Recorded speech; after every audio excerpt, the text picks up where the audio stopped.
Hello students, आज हम लोग चैप्टर 3 ह्यूमन रिप्रोडक्शन के बारे में पढ़ेंगे। ये एनसीईआरटी का थर्ड चैप्टर है। एक्चुअली जो एनसीईआरटी है उसमें 4 चैप्टर्स 6 यूनिट के अंतर्गत हैं, जिसमें से 2 यूनिट्स टोटली प्लांट्स के बारे में हैं और 2 यूनिट्स जो है वो ह्यूमन्स के बारे में है। तो आज हम लोग स्टार्ट करेंगे ह्यूमन रिप्रोडक्शन, और आइए देखते हैं कि किस तरीके से हम ह्यूमन में जो रिप्रोडक्शन के लिए ज़रूरी चेंजेस आते हैं, जो स्ट्रक्चरल चेंजेस हैं, जो फंक्शनल चेंजेस हैं, वो सारे चेंजेस को हम लोग डिस्कस करेंगे। तो सबसे पहले यहाँ पर हम लोग देख सकते हैं कि ह्यूमन मेल और फीमेल 2 कैटेगरी में होंगे। अब यदि मेल होगा तो मेल क्या करता है, मेल गैमेट को यहाँ पर सेक्रेट करेगा, और यदि फीमेल होंगे तो क्या करेंगे, फीमेल गैमेट्स को यहाँ पर सेक्रेट करेंगे। तो ये जो फीमेल से फीमेल गैमेट्स का बनना और मेल से मेल गैमेट का जो बनना होता है उसे हम लोग बोलते हैं गैमेटोजेनेसिस। ये आपको याद रखना है। मेल गैमेट्स को स्पर्म सेल्स बोलते हैं हम लोग, और फीमेल गैमेट्स को ओवा या एग सेल्स बोलते हैं। ये भी क्लियर है आपको। अब क्या होगा कि जो फीमेल्स होंगे ना, उसके पास फीमेल जेनिटल ट्रैक्ट होता है। मेल और फीमेल के पास, दोनों के ही पास मेल और फीमेल जेनिटल ऑर्गन्स होते हैं। तो जो मेल जेनिटल ऑर्गन है उसके पास, उसमें भी ट्रैक्ट होते हैं। ट्रैक्ट मतलब एक ट्यूब लाइक स्ट्रक्चर हम लोग बोल सकते हैं। अब यदि फीमेल को देखेंगे तो फीमेल के पास भी क्या होगा, फीमेल जेनिटल ट्रैक्ट होगा। तो अब यदि ये फीमेल जेनिटल ट्रैक्ट फीमेल के पास है तो मेल के जेनिटल ऑर्गन से ये जो स्पर्म सेल यानी कि जो गैमेट मेल गैमेट्स हैं वो ट्रांसफर होकर के कहाँ जाएंगे, फीमेल जेनिटल ट्रैक्ट के अंदर आ जाएंगे। तो इस घटना को हम लोग क्या बोलते हैं, this is called transfer of sperm to the female genital tract and the term here called insemination. ये आपको ध्यान रखना है। Is it clear to all? अब ये फीमेल जेनिटल ट्रैक्ट है, उसमें क्या होगा कि जब ये ट्रांसफर होकर यहाँ आएंगे तो उनके बीच में एज अ रिजल्ट क्या होगा कि ये फ्यूजन हो जाएगा। एज अ रिजल्ट क्या हो जाएगा, इसमें फ्यूजन हो जाएगा। ठीक है बच्चे लोग। तो इस फ्यूजन ऑफ गैमेट्स को हम लोग क्या बोलते हैं, फर्टिलाइजेशन बोलते हैं। ये भी आप लोग जानते हैं। अब यहाँ पर जब इनका फ्यूजन होगा तो क्या बनेंगे, जायगोट बनेंगे। और जायगोट का जो फॉर्मेशन होता है वो बाद में डेवलप होकर के, धीरे धीरे डेवलप होकर के चेंजेस आएंगे उसमें, और ये बन जाते हैं ब्लास्टोसिस्ट। ब्लास्टोसिस्ट क्या करता है कि फीमेल ऑर्गन्स, जो जेनिटल ऑर्गन्स है ना, यूटेरस, उसके वॉल से अटैच हो जाते हैं। This is called implantation. तो attachment of blastocyst to uterine wall is called implantation. Okay, आपको प्रोसेस समझ में आ रही है? अब ये जो यूट्राइन वॉल है, यहाँ पर ब्लास्टोसिस्ट क्या हो जाएगा, अटैच हो जाएगा, और डेवलपमेंट की प्रक्रिया आगे फिर बढ़ेगी। जैसे जैसे डेवलपमेंट आगे की तरफ बढ़ते जाएंगे, एम्ब्रियोनिक डेवलपमेंट का फेज आ जाएगा। यानी कि ये जो ब्लास्टोसिस्ट है इट कन्वर्ट इनटू एम्ब्रियो, और एम्ब्रियोनिक डेवलपमेंट आगे चल के किसमें कन्वर्ट हो जाता है, बेबी में। तो अब यहाँ पर क्या है कि यूट्राइन वॉल में जो ब्लास्टोसिस्ट अटैच थे वो क्या हो जाएंगे, एम्ब्रियोनिक डेवलपमेंटल फेज में आ जाएंगे। इस पीरियड को जिसमें एम्ब्रियो का डेवलपमेंट होता है, यानी कि जब जायगोट के फॉर्मेशन से लेकर के और एम्ब्रियो के डेवलपमेंट, यानी कि जो बच्चे के डेवलपमेंट का फेजेस होते हैं अलग अलग, टोटल 9 मंथ ह्यूमन बीइंग होता है, उसे हम लोग क्या बोलते हैं, गेस्टेशन पीरियड।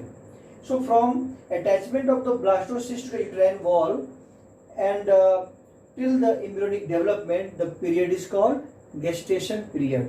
ह्यूमन में गेस्टेशन पीरियड लगभग 9 महीने का होता है। अब ये जो एम्ब्रियोनिक डेवलपमेंट है, ओके, तो अब क्या होगा, जब बच्चा बेबी डेवलप हो जाएगा तो उसको डिलीवर करना पड़ेगा। This is called delivery. इस घटना को हम लोग बोलते हैं parturition. Parturition is a term to deliver the baby from outside the mother womb. Is it clear to all? तो अब ये बेबी क्या हो सकता है, मेल भी हो सकता है और फीमेल भी हो सकता है। दोनों तरह के बेबी हो सकते हैं, फीमेल भी और मेल भी। दोनों के होने का चांस कितना होगा, 50-50% होगा। You will study all this things in the genetics. Okay, और ये सारा जो फेजेस है, एक एक चीज को हमको इस चैप्टर में डिस्कस करना है कि मेल जेनेटल पार्ट्स कैसे होते हैं, उनके स्ट्रक्चर्स कैसे हैं, गैमेट फॉर्मेशन कैसे होगा, फीमेल जेनिटल पार्ट्स कैसे होते हैं, उनमें ओवा और एग सेल का फॉर्मेशन कैसे होगा, यानी गैमेटोजेनेसिस को पढ़ना है। फिर जब ये फीमेल ऑर्गन्स में जब ये ओवा का फॉर्मेशन होगा तो कई सारे फेजेस से गुजरेंगे, जिससे हम लोग क्या बोलते हैं, मेंस्ट्रुअल साइकिल। और अलग अलग जो एनिमल्स हैं उसमें दूसरे साइकिल्स भी होते हैं, स्ट्रेस साइकिल्स होता है। फिर जैगोट का फॉर्मेशन यानी कि फर्टिलाइजेशन का इवेंट, पोस्ट फर्टिलाइजेशन का इवेंट। तो ये सारे जो चीजें इसको हम लोग कहाँ डिस्कस करेंगे, ह्यूमन रिप्रोडक्शन के अंदर डिस्कस करेंगे। तो this is the background of this chapter and we will discuss one by one each and every part. Okay, so today we will discuss about the male genital part. Okay, so we will here discuss the structure of male genital part. ये हमारा आज का topic है, to study the structure of male genital part. Okay students, तो इसको फटाक से note कर लीजिए, जल्दी से नोट कर लीजिए इसको या स्क्रीनशॉट ले लीजिए, फिर आगे बढ़ते हैं।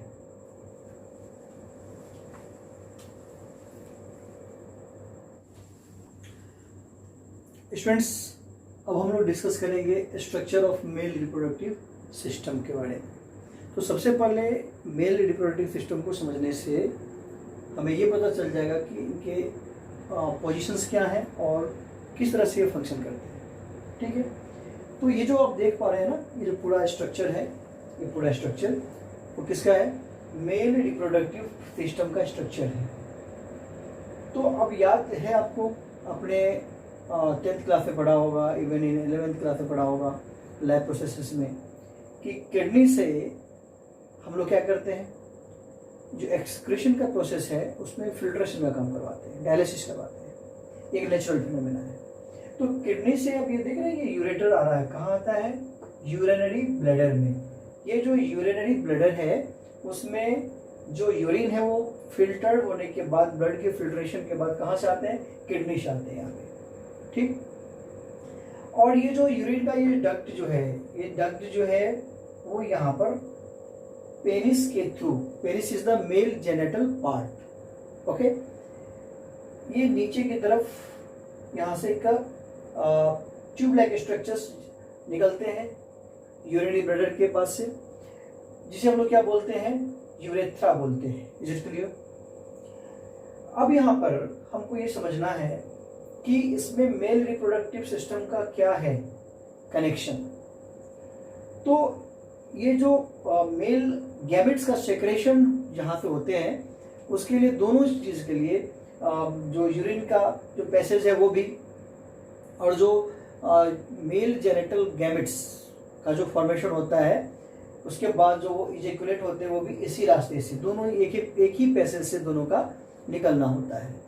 तो ये जो जंक्शन देख रहे हैं यहाँ पर एक कनेक्शन है, ये जो ट्यूब लाइक स्ट्रक्चर है वो कहाँ से आ रही है, वो टेस्टिस से आ रही है। Testis is the main part of the male reproductive system which is responsible for the generation of sperm.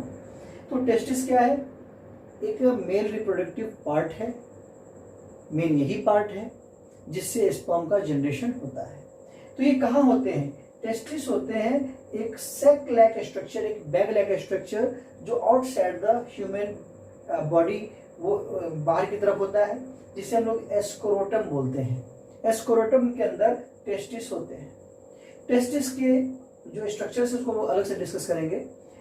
Testis के ऊपर एक एपिडिडाइमिस नाम का एक फोल्डिंग्स होते हैं, फोल्डिंग ऑफ ट्यूब बोल सकते हो उसको, जहां से एक ट्यूब का कनेक्शन होता है। इस जाते हुए ट्यूब्स को हम लोग बोलते हैं, ये क्या है, वास डिफरेंस। क्या बोलेंगे, वास डिफरेंस। और आगे हम देखेंगे जब टेस्टिस का स्ट्रक्चर, तो ये जो एपिडिडाइमिस है उसमें यही ट्यूब लाइक स्ट्रक्चर्स वहां से ओरिजिनेट करता है, बहुत सारा जो इकट्ठे होकर के वास डिफरेंस बनाते हैं। तो वो ट्यूब लाइक स्ट्रक्चर को हम लोग बोलेंगे वास डिफरेंस। क्लियर? अब ये जो वास डिफरेंस है ये यहाँ पर कनेक्शन करेगा किसके साथ, तो ये यूरेथ्रा के साथ करेगा कनेक्ट। तो जिस जंक्शन पर कनेक्ट होते हैं वहां पर बहुत अलग अलग तरह के ग्लैंड्स होते हैं।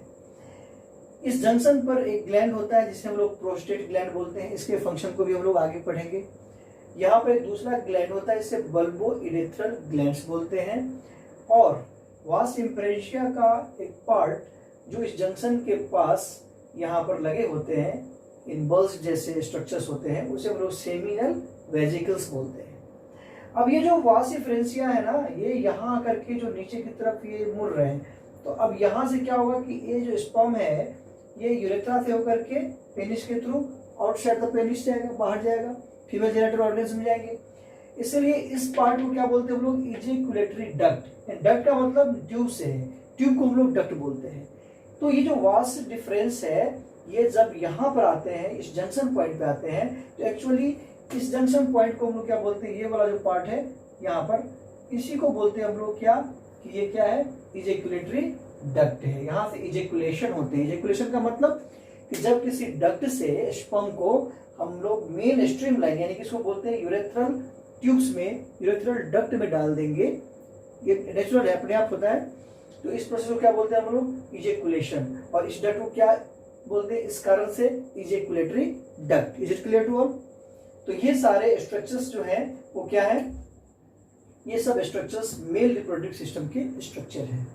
अब हम लोग पेनिस की बात करें तो पेनिस क्या है, एक आउटसाइड इलोंगेटेड पार्ट है बॉडी का, जो यूरेथ्रल ओपनिंग और जेनिटल ओपनिंग दोनों के लिए एक ही तरह का काम करता है। लेकिन याद रखेंगे आप लोग कि जब यूरिन यहाँ से रिलीज होगा तो स्पर्म रिलीज नहीं हो सकता, जब स्पर्म रिलीज होगा तो यूरिन रिलीज नहीं हो सकता। ये दोनों फेनोमेना साथ में कभी नहीं हो सकता है। अब यहाँ पर देखेंगे कि पेनिस का जो सबसे आगे का पोर्शन है, ये थोड़ा सा इंडल्ज्ड पोर्शन है, ये थोड़ा सा उभरा हुआ पोर्शन है। इसके ऊपर एक स्किन जैसा स्ट्रक्चर होता है, इसको फोरस्किन बोलते हैं। और जो एकदम सामने के पार्ट में जो पेनिस के स्ट्रक्चर होते हैं उसे वो ग्लांस पेनिस बोलते हैं। तो ये आप सारे स्ट्रक्चर्स के टर्म्स को ध्यान से याद रखेंगे और आगे हम लोग इससे प्रोसीड करते हैं। ठीक है, इसको आप नोट कर लीजिए या स्क्रीनशॉट ले लीजिए। ओके, तो स्टूडेंट्स अब हम लोग देखेंगे कि ये जो टेस्टिस है इसका स्ट्रक्चर कैसा होता है। Is it clear? देखिए, ये जो स्क्रोटम है ना, ये हमारे बॉडी के एब्डोमिनल पार्ट के बाहर होता है, पेल्विक रीजन के नीचे होता है, पेनिस भी और ये जो टेस्टिस है स्क्रोटम के अंदर, दोनों। अब ये क्यों होता है, ये समझने की बात है, इंपॉर्टेंट बात है, आपको याद रखना है। Scrotum is outside the body of the male. This is the region behind that the spermatogenesis takes place in testis, or testis is present in scrotum. So the optimum temperature, there is 2 to 2.5 degrees centigrade lower temperature than the temperature of the human body. Human body का जो temperature होता है उससे 2 से लेकर के 2.5 degree centigrade कम temperature चाहिए होता है स्पर्मेटोजेनेसिस के लिए। क्लियर? इसीलिए स्क्रोटम को बाहर रखने की व्यवस्था की गई है, जिससे कि टेस्टिस का टेम्परेचर बॉडी टेम्परेचर से जनरली 2 से 2.5 डिग्री सेंटीग्रेड वो कम ही रहे। ओके, अब यहाँ पर मैं इंपॉर्टेंट बात बताऊंगा आपको कि जो टेस्टिस यहाँ पर होते हैं उसका साइज क्या होता है। टेस्टिस का लेंथ 4 to 5 सेंटीमीटर होता है और उसके जो डायमीटर होते हैं वो 2 to 3 सेंटीमीटर का डायमीटर होता है। तो ये भी पॉइंट आपको याद रखना है। ये दोनों कंपटीशन पॉइंट ऑफ व्यू से अच्छे हैं, क्वेश्चंस बन सकते हैं यहाँ से। तो ये यहाँ पर साइज का हो गया और यहाँ टेम्परेचर कितना डाउन होता है टेस्टिस का जनरल बॉडी टेम्परेचर से, ये दोनों इंपोर्टेंट पॉइंट है। अब यदि हम लोग टेस्टिस के बारे में बात करें तो टेस्टिस के बारे में यदि यहाँ पर हम लोग देख सकते हैं तो हम लोग ये चीज़ देखेंगे कि टेस्टिस का जो वर्किंग है वो उसके फंक्शनलिटीज़ के ऊपर डिपेंड करता है। तो इसके जो हम लोग देखेंगे कि स्ट्रक्चर्स किस तरीके से टेस्टिस का है, तो मैं इसको मिटा लेता हूँ तो आपको समझने में आसानी हो जाएगा।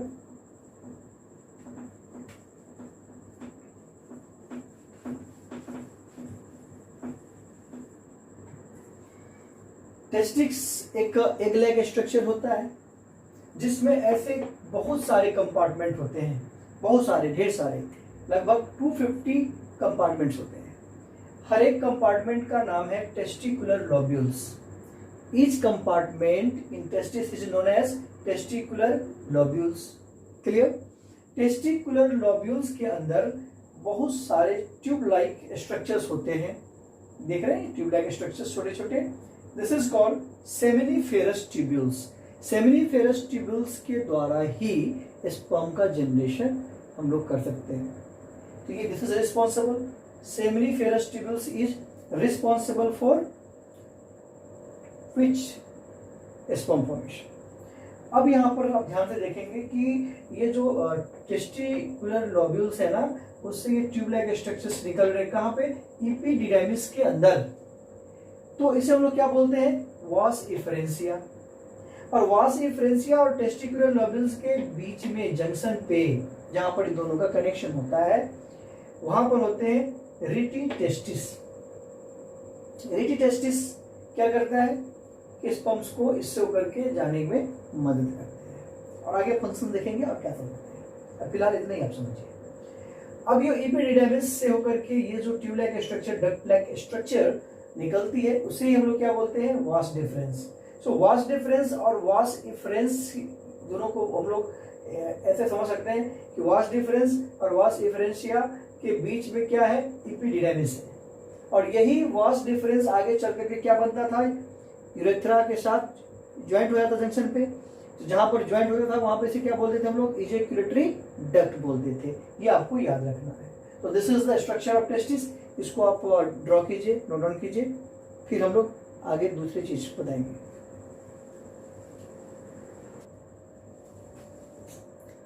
अब हम लोग देखेंगे कि ये जो टेस्टिस के बारे में डिस्कस किया था उसका स्ट्रक्चर कैसा होता है। तो टेस्टिस का जब हम लोग एक सेक्शन करेंगे, यहाँ से कट कर देंगे, तो जैसे खीरा को कट करते हैं ना, तो ऊपर से कैसा दिखता है? इस तरीके का दिखेगा।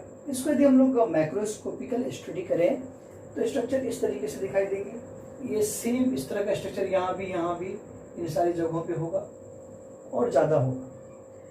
तो आप यहाँ पर देख पा रहे हैं कि ये जो चैम्बर लाइक स्ट्रक्चर्स है, इसमें दो तरह के स्ट्रक्चर्स दिख रहे हैं आपको। ये जो सेल दिख रहा है ना, this cell are called Sertoli cells. Clear? Sertoli cell क्या करते हैं? सर्टोली सेल जनरली ये जो सेल है ना, ये सब स्पर्म्स हैं, स्पर्मेटोजोआ है, जो कहाँ से बनते हैं? स्पर्मेटोगोनिया से बनते हैं। इनको न्यूट्रिशन देने का काम करता है सर्टोली सेल। और इंटरस्टिशियल सेल्स हैं ये सब सारे, जो इनको प्रोटेक्शन देते हैं। इसी से होकर के ब्लड वेसल्स यहाँ से पास होती है, जिससे इनको न्यूट्रिशन वगैरह सारा प्रोवाइड हो पाता है, ऑक्सीजन वगैरह प्रोवाइड हो पाता है। तो ये ब्लड वेसल्स और इंटरस्टिशियल सेल्स इनको एक मैकेनिकल सपोर्ट देता है, प्रोटेक्शन देता है। और इस चैम्बर लाइक स्ट्रक्चर के अंदर क्या होते हैं? तो दो तरह के सेल होते हैं। एक को बोलते हैं सर्टोली सेल। सर्टोली सेल का क्या काम है? ओनली न्यूट्रिशन प्रोवाइड करते हैं। किसको? Nutrition to sperm cells. और स्पर्मेटोगोनिया जो जेनेटल सेल होते हैं, जो क्या प्रोड्यूस करते हैं? स्पर्मेटोगोनिया जो है ये प्रोड्यूस करते हैं स्पर्मेटोजोआ को, यानी इसी को बोलते हैं हम लोग स्पर्म सेल। स्पर्मेटोगोनिया प्रोड्यूस करता है स्पर्मेटोजोआ, इसे हम लोग स्पर्म सेल बोलते हैं। और सर्टोली सेल क्या करते हैं? न्यूट्रिशन प्रोवाइड करते हैं। किसको? न्यूट्रिशन देते हैं स्पर्म सेल को। तो ये आपको ये याद रखना है। ठीक है बच्चे लोग? तो इसको आप नोट डाउन कर लीजिए। इसमें कोई डाउट हो तो आप पूछ सकते हैं। फिलहाल इसको नोट डाउन कीजिए।